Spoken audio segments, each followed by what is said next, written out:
નવજીવન college Dahod ખાતે વંદે માતરમની 150મી વર્ષગાંઠની ઉજવણી સમૂહગાન સાથે સ્વદેશી અપનાવવાના શપથ લેવાયા।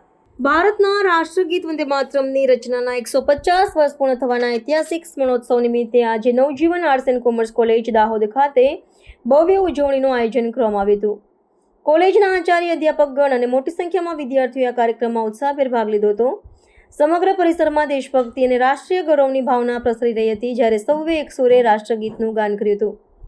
આ ઉજવણીના ભાગરૂપે કોલેજના પ્રાંગણમાં વંદે માતરમનું સમૂહગાન યોજાયું હતું, જેમાં સૌએ જોડાતા વાતાવરણ દેશપ્રેમથી છવાઈ ગયું હતું।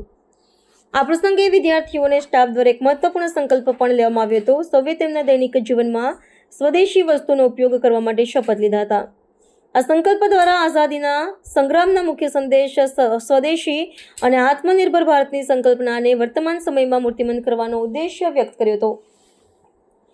કોલેજ દ્વારા આયોજિત આ કાર્યક્રમનો હેતુ યુવા પેઢીને રાષ્ટ્રગીતના ઇતિહાસ, તેની પ્રેરક શક્તિ અને રાષ્ટ્ર પ્રત્યેની ફરજનું મહત્વ સમજાવવાનો હતો। વંદે માતરમના 150 વર્ષની ઉજવણીને માત્ર યાદગીરી ન બનાવતા તેને એક પ્રેરણાદાયી સંકલ્પ પર્વ તરીકે મનાવવામાં આવ્યું। સ્વદેશી વસ્તુઓ અપનાવવાના શપથ દ્વારા વિદ્યાર્થીઓને દેશના આર્થિક વિકાસ અને સાંસ્કૃતિક વારસાને જાળવવા માટે પ્રોત્સાહિત કરવામાં આવ્યા, જે શિક્ષણ સંસ્થાઓની રાષ્ટ્ર નિર્માણની ભૂમિકાને સુદૃઢ કરે છે। સન્માન માટે હું ભારત માતાની સેવા અને સન્માન માટે આ સંકલ્પ લઉં છું કે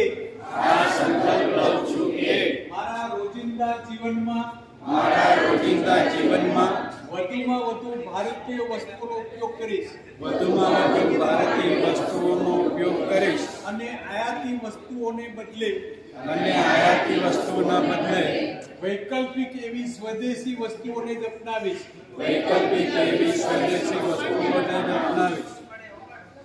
ઘર, કાર્યસ્થળ અને સમાજમાં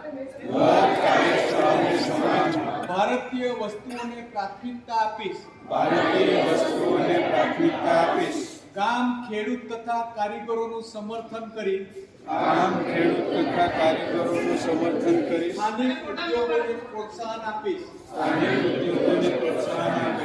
યુવાનો અને બાળકોને સ્વદેશી અપનાવવા માટે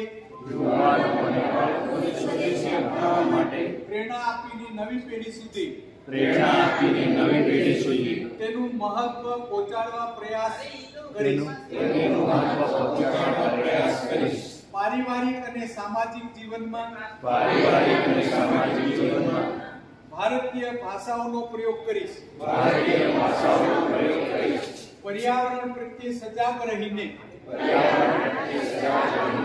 સ્વદેશી અને પ્રકૃતિને અનુકૂળ તેવા ઉત્પાદનોનો ઉપયોગ કરીશ અને દેશના પર્યટન સ્થળોને પ્રાથમિકતા આપીશ। ભારત માતા કી જય। વંદે માતરમ।